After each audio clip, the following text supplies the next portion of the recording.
Assalamualaikum warahmatullahi wabarakatuh. Sebelumnya perkenalkan, nama saya Salsabila Firdaus Laksamana dengan NIM G00241855 dari kelompok A2 berada di blok 2.1. Dan di sini saya ingin menjelaskan tentang beberapa pembahasan dari materi anatomi yang pada pertama saya akan menjelaskan tentang OGM atau organa genitalia maskulina. Dan di sini sebelum membahas lebih lanjut, jadi di sini saya akan menjelaskan dari OGM ini menjelaskan tentang sistem mekanisme dari sebuah ereksi dan juga ejakulasi. Nah, sebelumnya OGM ini apa? Nah, OGM tentu adalah organ genitalia maskulina yang dimana adalah organ-organ yang meliputi alat reproduksi dari pria. Nah, OGM ini nantinya akan sebenarnya tuh terdiri atas banyak, yaitu OGM ini terdiri dari 3 jenis, yaitu OGM interna secara internal, lalu ada OGM secara eksternal maupun glandula aksesoria. Nah, hal itu juga dibagi lagi yang dimana terdiri atas beberapa organ lagi. Yang pertama di internal itu terdapat testis, ductus efferens, epididymis, ductus deferens maupun ductus ejaculatorius. Lalu untuk OGM eksternal dia akan meliputi berupa penis dan skrotum maupun fumiculus spermaticus. Lalu pada glandula aksesoria di sini ada vesicula seminalis, glandula prostatica maupun glandula bulborectalis. Nah, di sini karena kita akan membahas tentang bagaimana ereksi maupun ejakulasi dari si OGM ini, jadi langsung saja sebenarnya itu ejakulasi maupun ereksi ini tuh apa? Nah, ejakulasi maupun ereksi ini adalah bentuk dua proses biologis yang dimana hal tersebut tuh terkait tentang sistem reproduksi pria atau OGM tersebut. Nah, proses ini itu terdiri atas interaksi antara sistem saraf maupun hormon maupun pembuluh darah maupun dan juga otot. Lalu langsung saja pembahasan bagaimana mekanisme ereksi. Nah, sebelumnya itu ereksi ini apa? Nah, ereksi ini adalah salah satu fase yang dimana si alat reproduksi pria ini atau sama aja dengan penis, dia akan mengembang maupun mengeras, yang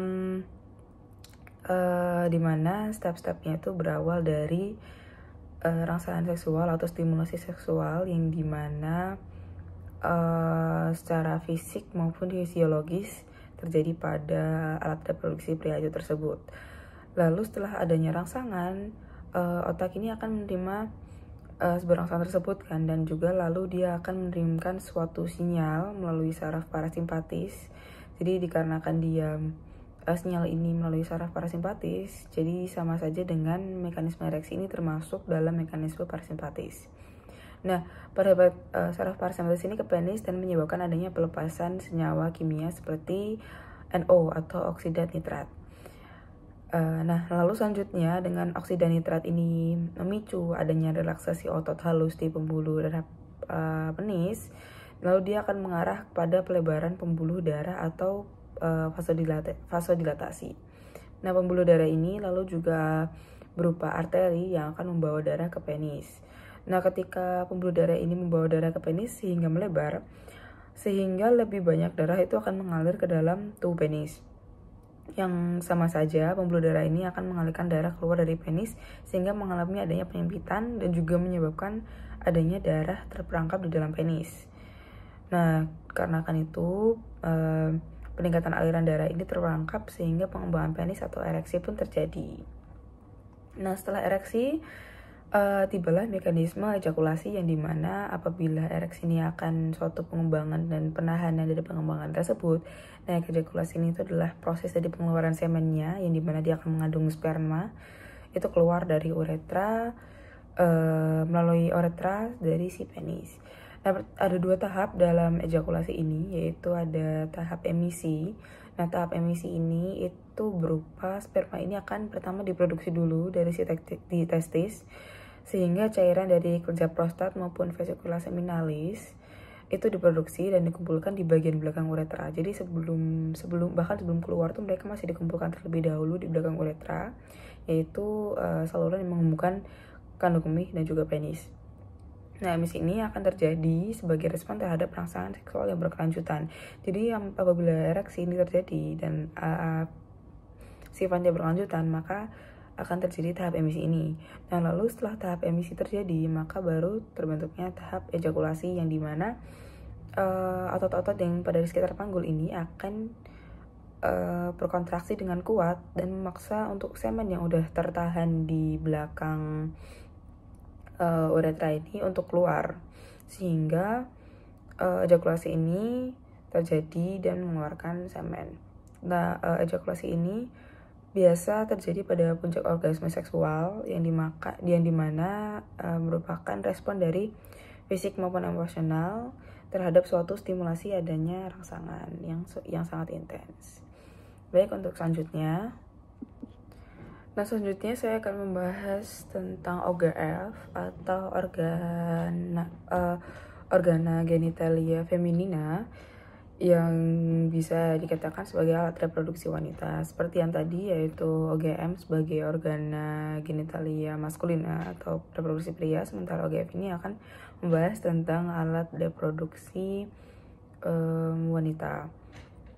Nah, untuk selanjutnya, sebelum masuk ke materi yang dimana saya nanti akan membahas tentang bagian alat reproduksi wanita yang pada bagian luar atau bisa dikatakan eksterna. Nah, selain eksterna, di OGF ini juga memiliki bagian interna. Jadi kita bahas dulu yang dimana OGF ini kan ada dua ya, OGF secara interna maupun OGF secara eksterna.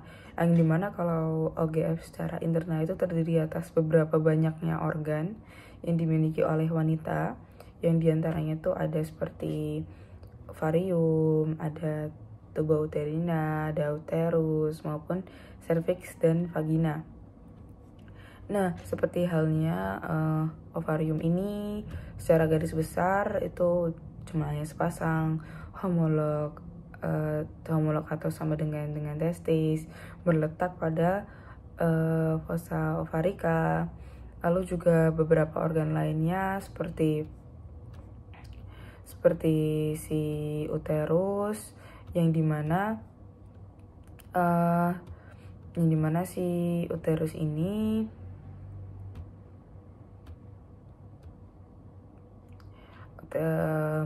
seperti tuba uterina, yang dimana seperti tuba uterina ini yang memiliki fungsi sebagai penyalur osi dari ovarium hingga ke kavum uteri, yang dimana bahkan tuba uterina ini terbagi menjadi beberapa bagian, yaitu ada fundibulum, ada fibrae, lalu ada ampula, maupun ada isthmus maupun pars intramural. Nah, dia ini juga memiliki fiksator berupa mesophalanx. Lalu selain tuba uterina, dia juga ada uterus, yang dimana si uterus ini memiliki fungsi sebagai tempat berkembangnya embrio dan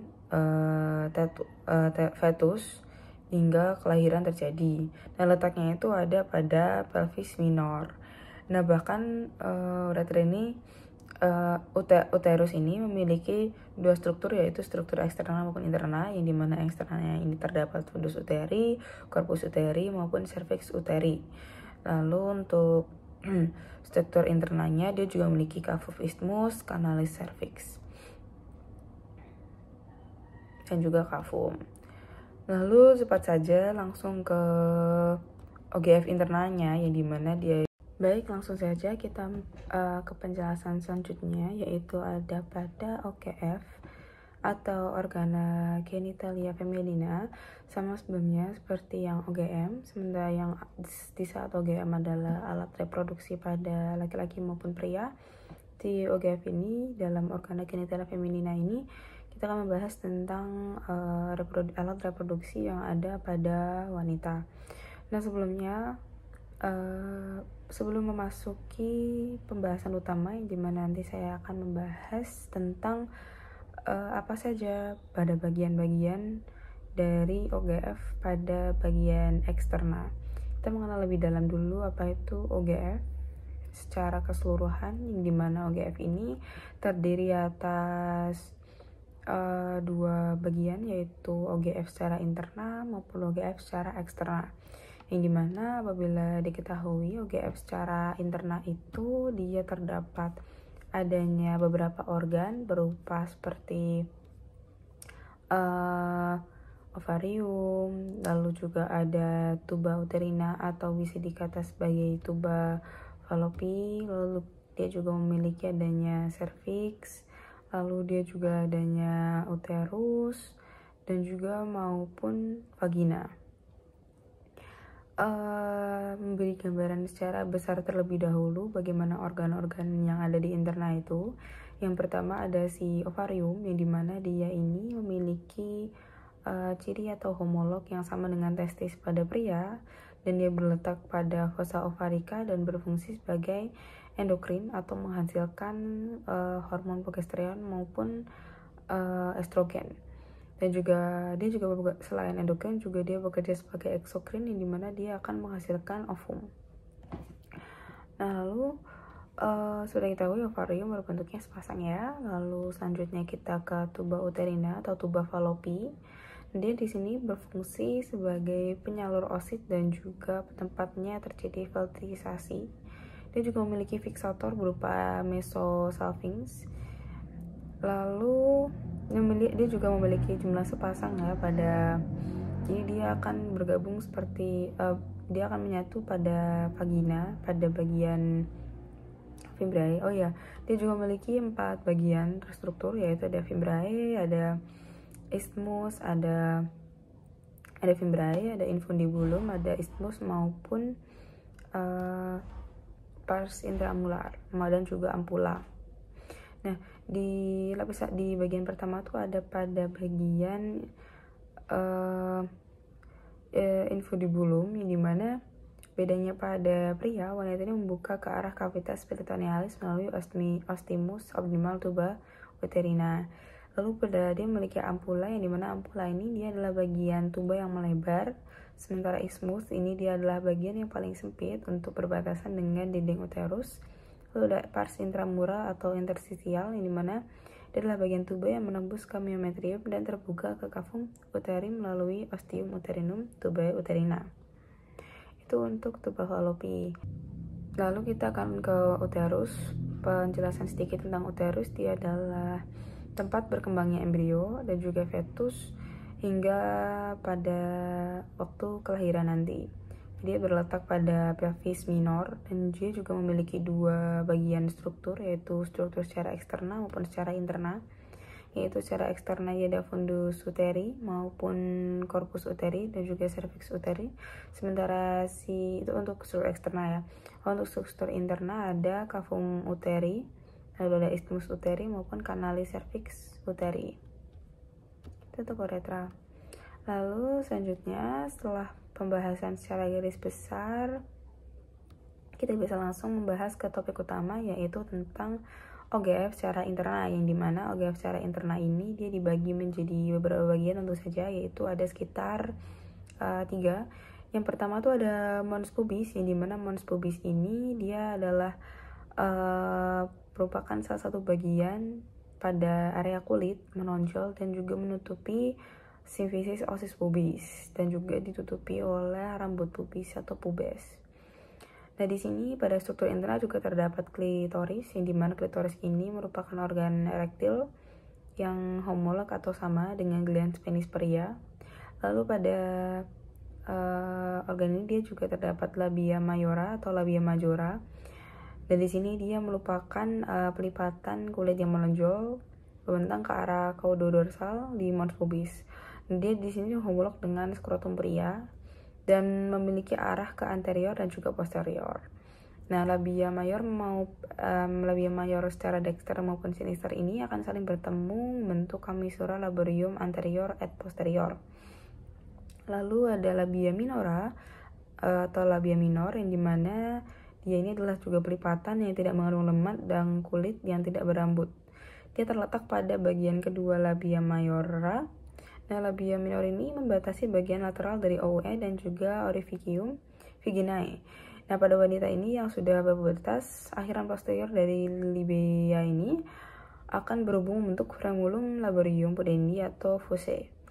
Ke arah anterior setiap labia minora ini akan terbagi menjadi dua, yaitu labia minora bagian atas dan juga labia minora bagian bawah, terbentuk lapisan ya. Yang dimana yang bagian atas ini dia akan berjalan di atas sklerotis, membentuk kelipatan yang saling bertemu, membentuk tutup dari glans klitoridis, disebut preepithelium klitoridis. Dan juga ada lapisan bawah, yaitu dia akan berjalan dari bawah klitoridis dan saling bertemu membentuk frenulum klitoridis. Lalu ada bagian selanjutnya di interna, ada vestibulum, di mana vestibulum ini dia merupakan ruang yang dikelilingi oleh labium minus dan menjadi muara ostium uretra, ostium vaginal, dan ductus glandula vestibular mayor maupun minor. Lalu lapisan terakhir atau bagian terakhir dari OGF interna ini ada glandula vestibularis mayor atau glandula Bartholin. Nah, dia di sini adalah glandula yang homolog dengan glandula berbouretalis pada pria. Nah, setiap glandula ini dia juga mempunyai ductus yang akan bermuara tepat pada lateral dan pada cekupan di antara dua labia minora. Baik, untuk selanjutnya saya akan menjelaskan tentang salah satu organ yang ada di menjelaskan anatomi dari salah satu organ dari sistem uropoetika. Dan sebelumnya sistem uropoetika ini sendiri itu apa? Nah, sistem uropoetika ini ya sistem seperti salah satu sistem suportif ya bagi organ-organ reproduksi, yang dimana si sistem uropoetika ini pun dibagi menjadi beberapa organ dan juga beberapa fungsi, yang diantaranya ada ren atau ginjal yang nanti kita akan bahas, lalu juga ada ureter dan juga vesika urinaria maupun uretra. Nah, langsung saja kita membahas daripada sebelum kita memasuki membahas ren, kita bisa mencoba untuk mereview dikit bagaimana itu ureter, vesika urinaria maupun uretra. Nah, ureter ini merupakan salah satu organ yang berupa pipa atau saluran musculurum, yang dimana dia akan membentang pada dinding posterior abdomen dan termasuk ke vagitas pelvis. Jadi di sini akan mengalirkan urin dari ginjal menuju vesika urinaria. Jadi sehingga dari sesuai dengan urutan ya, ren, ureter, vesika urinaria, lalu uretra. Nah, sehingga dari ureter ini akan menuju ke vesika urinaria, yang dimana vesika urinaria ini adalah salah satu bentuk organ berupa kantong muskulus membranosa yang berfungsi sebagai penampung urin. Lalu selanjutnya ada si uretra, yang dimana dia berfungsi sebagai basis vesika urinaria dan juga berakhir dengan sebuah lubang keluar atau ostium ureter externum yang ada pada perineum yang sudah kita bahas sebelumnya.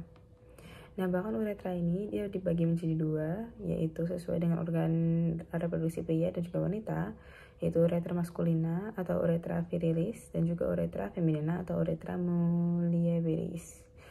Nah, setelah mereview satu-satu, langsung kita bahas tentang ren atau ginjal. Nah, ren atau ginjal ini dia berfungsi sebagai penyaring darah dari zat-zat yang tidak diperlukan oleh tubuh dan akan mengeluarkannya berupa dengan sebagai bentuk urin atau ekskresi. Dan di sini dia akan mengatur keseimbangan air pada tubuh, elektrolit maupun asam basa dan darah. Nah, dia itu juga memiliki fungsi sebagai endokrin yang berupa eritropoietin, enzim renin maupun kalsitrol. Nah, si ren ini dia nanti kita akan bahas beberapa tentang secara anatomis maupun neurovaskularisasi dan juga inervasi. Nah, posisi anatomis ren ini dia bisa dibilang dia termasuk organ retroperitoneal dan juga terdapat pada glandula adrenal di polus superior. Nah, dia juga memiliki letak skeletopis, di mana ren sinisternya atau ren pada bagian kiri setinggi bagian superior VTH 12 atau costa 11 hingga inferior FL3. Lalu pada ren dexter atau ren pada bagian kanan, dia akan terletak lebih rendah setengah vertebrae karena adanya pendesakan pada lobus hepatis dexter. Nah, lalu selanjutnya kita akan membahas tentang lapisan dan fiksatoren, lapisan pembungkus dan juga fiksatoren, yang dimana lapisan pembungkus ini dibagi menjadi 4, yaitu ada kapsula fibrosa, perirenal fat, fascia renalis, maupun paraneral fat. Nah, kapsula fibrosa ini dia adalah pembungkus yang dimana meliputi ren secara langsung dan melekat erat pada permukaan luar ren. Sementara perirenal fat ialah salah satu lapisan dengan lemak yang meliputi kapsula fibrosa dan juga terdapat pembuluh darah yang masuk ke luar ren.